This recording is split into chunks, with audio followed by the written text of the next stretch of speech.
L'aria, la cosa più semplice che esista, la cosa più complessa, la cosa più mutevole. E il bello di questo è che non si finisce mai di scoprirlo. E il bello è quando si acquisiscono quei mezzi per poterla usare al meglio per il volo.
La naturalità di questo mezzo è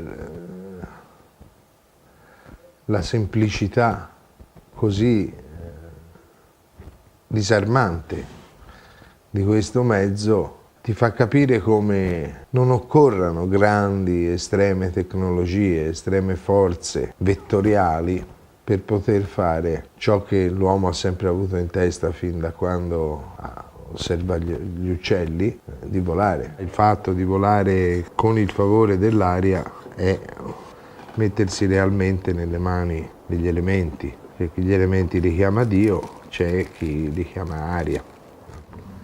E allora sì, ce la mettiamo tutta a far sì che non ci sia problemi di nessun tipo, che gli elementi stiano calmi, quieti, complici.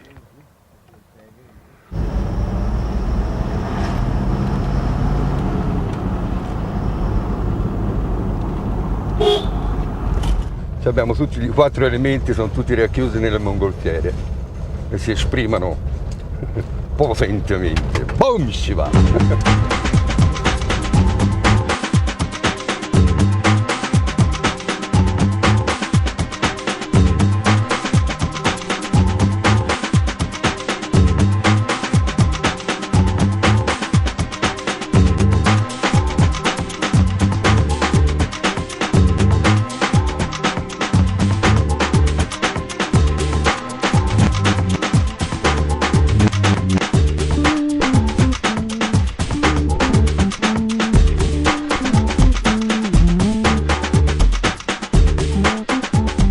Vado io qui a destra, intanto magari voi aspettate, vi dico se la strada è giusta. Circondato d'aria, lievita nell'aria, col fuoco. Poi c'è condensa anche, la nebbia, c'è l'acqua, si parte dalla terra e si torna sulla terra. L'iperbola del volo stesso traccia un po' quello che può essere un parallelo con la vita dell'uomo, no? Si nasce, si raggiungono chi più chi meno delle grandi altezze e poi si ridiscende tranquillamente e si ritorna a quell'elemento che è la terra che ci ha generato e che poi ci ha anche ripreso. Con questo mezzo così semplice si può essere in braccio al mondo, essere realmente compresi in tutto ciò che si riesce a vedere da lassù. E il bello è che a diverse altezze, diverse prospettive, diversi modi di vedere le cose.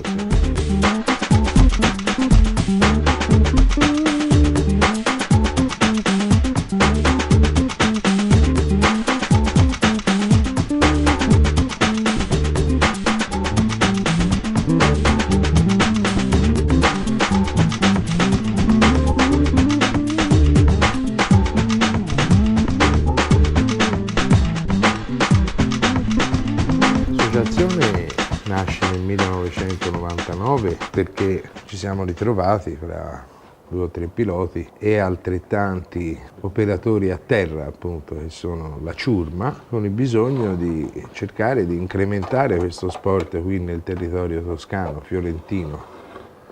È nata l'associazione a Firenze perché Firenze è una città d'arte, l'esperienza positiva del porto aerostatico in riva all'Arno, finché non c'è stato quel simpaticone di Bin Laden che ha proibito a tutti nel mondo di poter svolgere una vita normale come prima poteva accadere, ci ha costretto a muoverci, a spostarci qui nel Chianti, perché non si può più volare sulle città. Dopo che ci siamo spostati qui nel Chianti abbiamo trovato, diciamo, il posto più adatto qui a Tavarnelle, che è un po' il centro della Toscana, proprio fisicamente e geograficamente parlando. Un posto da cui si vola e si va in molte direzioni e dove lo scenario è quello che sappiamo benissimo, il Chianti fiorentino, il Chianti senese, San Gimignano, Certaldo, tutti luoghi di spessore storico e artistico notevoli. Noi siamo anche una scuola, facciamo il brevetto inglese, perché il brevetto inglese è riconosciuto in tutto il mondo. Noi ci proponiamo come scuola, anche appunto con il brevetto inglese, per imparare a volare in mongolfiera. Qui in Italia siamo pochissimi se si pensa al rapporto e al numero degli abitanti. Siamo solamente 130 piloti su 62 milioni di persone. Tutto ancora è tutto da costruire, nonostante la nostra, diciamo, centenaria tradizione aerostatica, anzi tricentenaria possiamo dire quasi. Si pensa che Leonardo aveva ipotizzato l'uso dell'aria calda come forza per ascendere, come in realtà è. Osservando le lenzuola bollite dentro un paiolo da parte delle fantesche, osservò che mentre bollivano queste lenzuola si gonfiavano all'interno del paiolo. Una volta imbrigliata questa forza che scaturisce dal bollire, questa potrebbe essere usata anche per il volo. La storia in Italia è iniziata appunto con Leonardo, è proseguita con un gesuita, padre Giovanni Lana de Terzi, che aveva per la prima volta gonfiato 2 sfere di rame con l'idrogeno ed era riuscito, pare, a farle sollevare. Poi c'è stata tutta una serie di personaggi che da Milano sostanzialmente le esperienze si sono allargate in tutta Italia, andando a toccare le città più importanti che in quel momento, alla fine del Settecento, avevano, diciamo, fermenti scientifici più importanti, tra cui anche Lucca con Vincenzo Lunardi, Bologna con Francesco Zambeccari,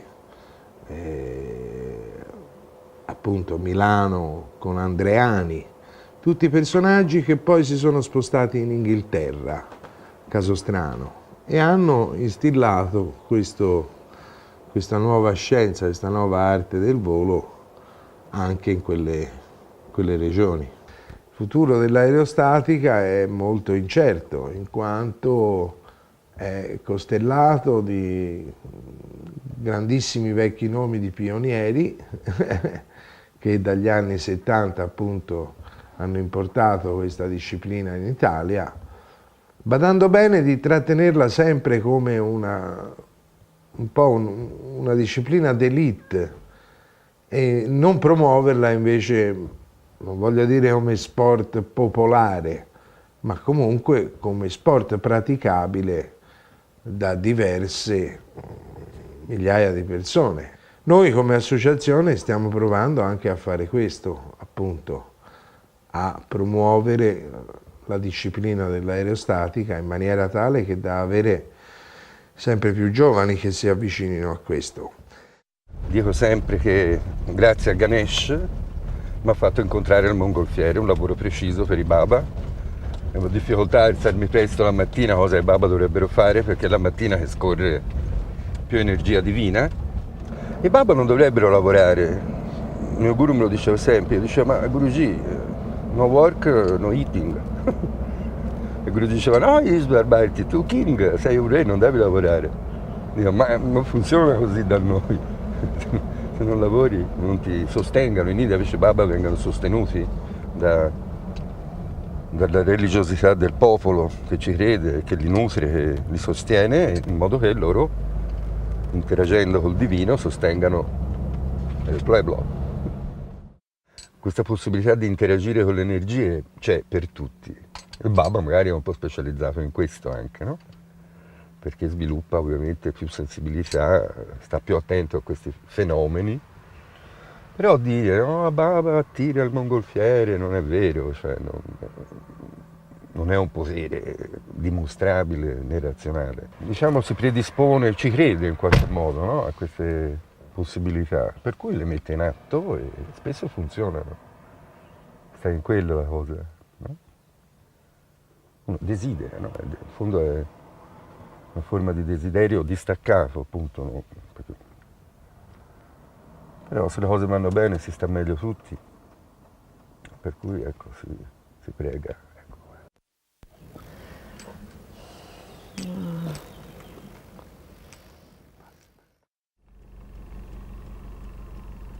Perché aveva detto voleva atterrare.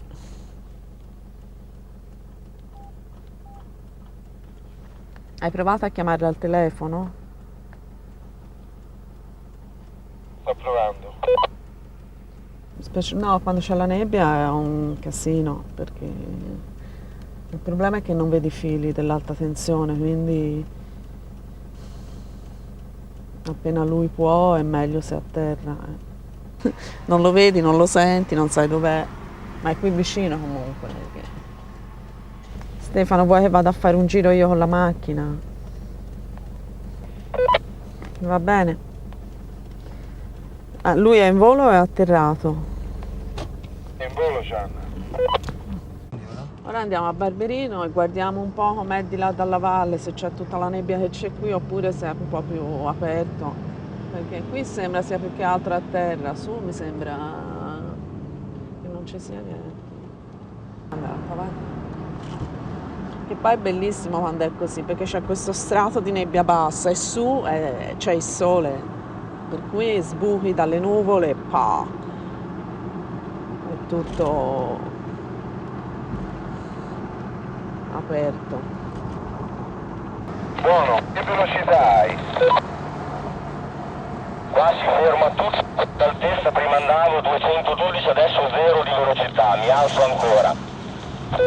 Bravo, scelta giusta. Ora aspettiamo, sì, questi sono i vari punti, bisogna sempre stare in vista dei palloni, meglio se proprio sotto, perché ci può essere sempre bisogno di un'emergenza, qualcuno si sente male, qualcuno vuole scendere, quindi bisogna essere sempre pronti in vicinanza del pallone per recuperarlo. Sono vari punti, perché non sembra, ma in aria ci sono delle strade che i piloti esperti conoscono e navigano. Anche per il semplice fatto di ritrovarsi a navigare a 500-600 metri d'altezza e poi vedere un piccolo campo laggiù e magicamente riuscire a scendere su quel campo in totale sicurezza, in totale leggerezza, in modo che tutto abbia un compimento naturale, appunto. Non è mai lo stesso, cioè può capitare di riatterrare nello stesso campo, ma capita una volta ogni 100. In genere non è mai lo stesso posto. Dipende con che pallone voliamo, oggi voliamo con un pallone grande, quindi c'è da recuperare anche i passeggeri, allora usiamo due mezzi, perché fra passeggeri e recupero siamo diversi. Oggi siamo 4, siamo una decina in tutto.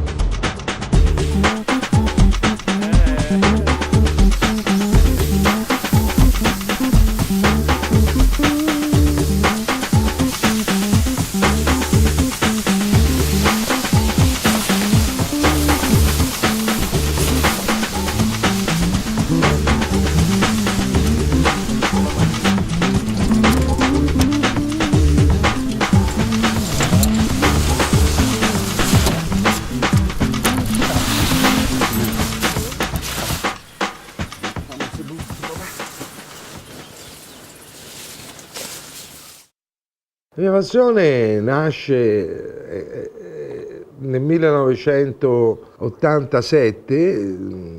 Ho iniziato a lavorare presso una struttura aeronautica all'aeroporto di Firenze che si occupava di aerotaxi, dove c'era una piccola flotta di velivoli di diversa natura e di diversa potenza che servivano appunto per il trasporto pubblico dei passeggeri on demand, su richiesta. Dopo 16 anni di buddismo, Japan Buddhist, severo, quotidiano, un po' di libertà l'India me l'ha regalata incontrando il guru, come classicamente succede. Un ometto simpaticissimo, oltre che potentissimo, pieno d'amore. E lì percorso 7 anni di tirocinio, di conoscenze reciproche, più lui conoscere me che io lui. E poi di lì samskara, questa cerimonia di 24 ore in cui si rinuncia un po' alla vita secolare, al samsara, e si rinasce a nuova vita, al samskara, uno diventa Naga Baba, quelli con la cenere, vestiti di cielo. Tutto qui, il Baba. In India il Baba no problem. In Italia no work problem. Poi ho rincontrato Stefano in situazione di piazza, dopo una decina d'anni che non lo vedevo, e poi dopo 10 anni ancora di nuovo, molto mistico, proprio ho visto un pallone nella valle che andava in su e in giù, questa cosa grigia, no? Sembrava uno Shivalingam che si alzava e scendeva, si alzava e scendeva, pathos. Era lui, e feci il primo recupero, andai in una situazione di emergenza in mezzo ai rovi, vento, andai a recuperare, di lì è partita la cosa. Ora sono 3 anni che ogni mattina, tempo permettendo, voliamo.